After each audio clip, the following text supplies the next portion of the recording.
Railway budget जब मंत्री जी ने पेश किया था उसके बाद कुछ लोगों ने इसकी प्रशंसा की थी और कुछ ने इसकी नाराज़गी जताई थी। मैं मंत्री जी आपको बताना चाहता हूं कि मराठवाड़ा के प्रमुख अखबारों की सुर्खियां आपके बजट को लेकर क्या थी। तो एक बड़ा अखबार है, उसने लिखा था रेल्वेच्या अर्थसंकल्पाकडून निराशा। दूसरी हेडलाइन थी मराठवाड्यातील महत्त्वाच्या प्रकल्पांना ठेंगा, यानी कि मराठी के अंदर ये बताया गया है कि मराठवाड़ा के जो प्रमुख जितने भी प्रोजेक्ट्स हैं उसको ठेंगा दिया गया है करके ये बड़े बड़े अखबारों की सुर्खियां थी। उसी दिन साउथ सेंट्रल रेलवे के अधिकारियों ने बड़ी खुशी जाहिर की थी और ये कहा था कि साउथ सेंट्रल रेलवे को बहुत पैसा दिया गया है।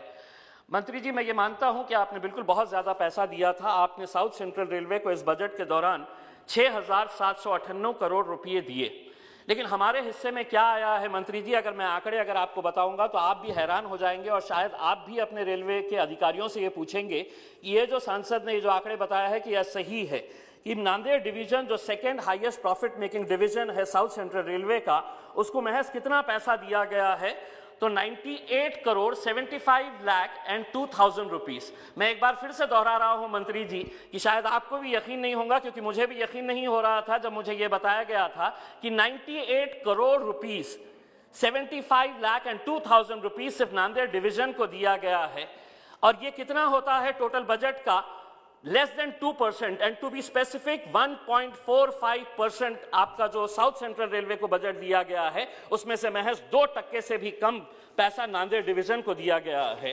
अध्यक्ष महोदय, परभनी मनमाड़ ये इतना बड़ा इंपॉर्टेंट हमारे लिए, इस पूरे मराठवाड़ा क्षेत्र के लिए, इसकी डबल लाइन के लिए न जाने कितने सालों से हम कोशिश कर रहे हैं। 2013-14 के अंदर रेलवे के ब्लू बुक के अंदर इसको इंक्लूड किया गया था। अब पता चल रहा है 2018 के अंदर आरटीआई का एक रिप्लाई के जरिए पता चला है कि इसको हमने शेल्फ कर दिए हैं, जबकि हकीकत यह है कि ये वो सेक्टर है कि जहां पर आपको 2.5% का प्रॉफिट मिलता है रेलवेज का। आरओआर इसका अगर प्रॉफिट में पॉजिटिव के अंदर भी होने के बावजूद भी ये डबल लाइन हमको क्यों नहीं दी जा रही है, हमें आज तक समझ में नहीं आ रहा है। इस बजट के अंदर हमें बड़ी उम्मीद थी कि ये हमें इसका कहीं ना कहीं से कुछ ना कुछ तो बजट आप देंगे करके। दूसरी बात यह है कि आप ये दावा करते हैं कि आपकी सरकार जब से आई है हजारों किलोमीटर लाइन नई बिछाई जा रही है।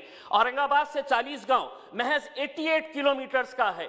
आप अगर अखबारों की सुर्खियां अगर उठाकर देखेंगे, निवेदन अगर आपके रेलवे अधिकारियों से पूछेंगे कि कितने सालों से ये कोशिश की जा रही है, महज 88 किलोमीटर्स अगर औरंगाबाद और 40 गांव की अगर लाइन बनाई जाती है तो आज औरंगाबाद के अंदर डीएमआईसी आ रहा है, दिल्ली मुंबई इंडस्ट्रियल कॉरिडोर, समृद्धि लाइन वहां से गुजर रही है, ड्राई पोर्ट जालना के अंदर आ रहा है।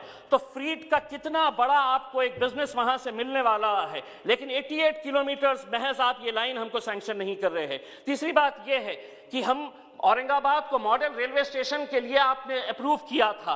आज 5 सालों से रेलवे अधिकारी कहते हैं कि अब शुरू होने वाला है, अब टेंडर निकलने वाला है। हम इसका स्टेटस क्या है यह आपसे जानना चाहते हैं। मंत्री जी, हम आपको यह बताना चाहते हैं कि अगर हर फैसला, अगर आप आरओआर रेट, आपका आरओआर के हिसाब से अगर आप लेंगे तो मराठवाड़ा को कभी भी इंसाफ नहीं मिलने वाला है, क्योंकि मराठवाड़ा एक ऐसा क्षेत्र है जो पिछड़ा है। और अगर आप हर चीज अगर फायदे और नुकसान के हिसाब से देखेंगे तो ये पिछड़े एरिया जो है ये कब आगे बढ़ेंगे, कब तरक्की के अंदर आएंगे और कब आपके नारे के अंदर शामिल हो जाएंगे कि हम आपका सबका साथ और सबका विकास कर रहे हैं। एक तो ये है कि औरंगाबाद को नई रेलवे लाइन मिलती नहीं है।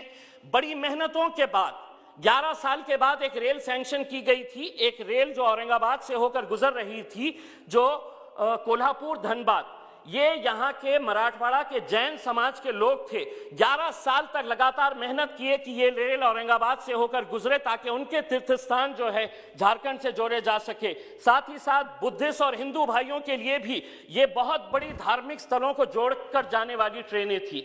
लेकिन हुआ ये है कि अब 19 फरवरी से एक नोटिफिकेशन जारी हुआ है आपके पास से कि औरंगाबाद और जालना इसके बाहर कर दिया जाए, क्योंकि ये हमारे लिए फिजिबल नहीं हो रहा है। हम एक बार फिर से आपको ये कहना चाह रहे हैं, ये पिछड़े इलाके हैं।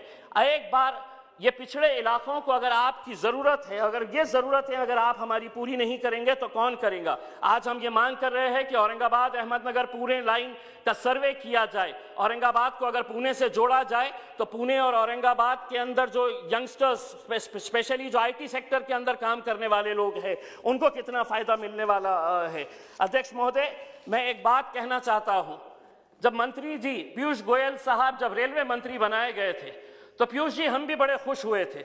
हमें बड़ी खुशी इस बात की थी कि चलिए महाराष्ट्र का सुपुर्द आज इस देश का रेलवे मंत्री है, कहीं ना कहीं आप मराठवाड़ा के साथ इंसाफ करेंगे, एक उम्मीद हमारे को भी जगी थी। लेकिन आज अगर हम ये देखते हैं कि आप मराठवाड़ा के जैसे आप साउथ सेंट्रल रेलवे के नांदेड़ डिवीजन को महज 98 करोड़ रुपये अगर आप देते हैं, तो आप बताइएगा कि आप में और दूसरे रेलवे मंत्रियों ने जिन्होंने लगातार हमारे क्षेत्र के साथ नाइंसाफी की है, उनमें और आप में क्या फर्क है?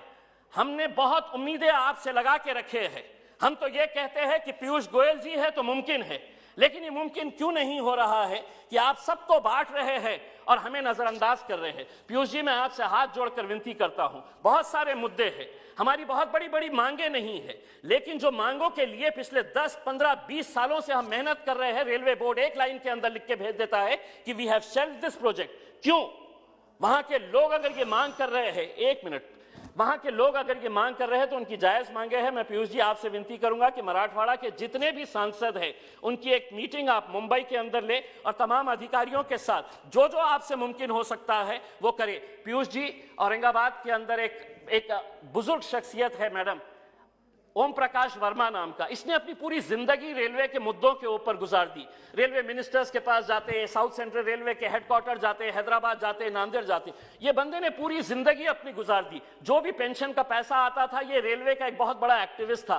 कुछ महीने पहले पीयूष जी, उसने इतनी बड़ी फाइल्स मेरे पास लेकर आया और उसने ये कहा कि साहब इतने सालों से मेहनत कर रहे, लेकिन हमको एक बात समझ में आई कि मराठवाड़ा के लिए आवाज उठाने वाला और मराठवाड़ा के साथ इंसाफ करने वाला कोई नहीं। उस बुजुर्ग शख्स को इंसाफ दिलाने के लिए मैं आपसे विनती करना चाहूंगा कि ओम प्रकाश वर्मा जैसे रेलवे एक्टिविस्ट जिन्होंने अपनी जिंदगी रेलवे को बेहतर बनाने के लिए की है, उनको इंसाफ दिलाने के लिए और मराठवाड़ा की जनता को इंसाफ दिलाने के लिए आप हमारा साथ देंगे, यही उम्मीद है। धन्यवाद।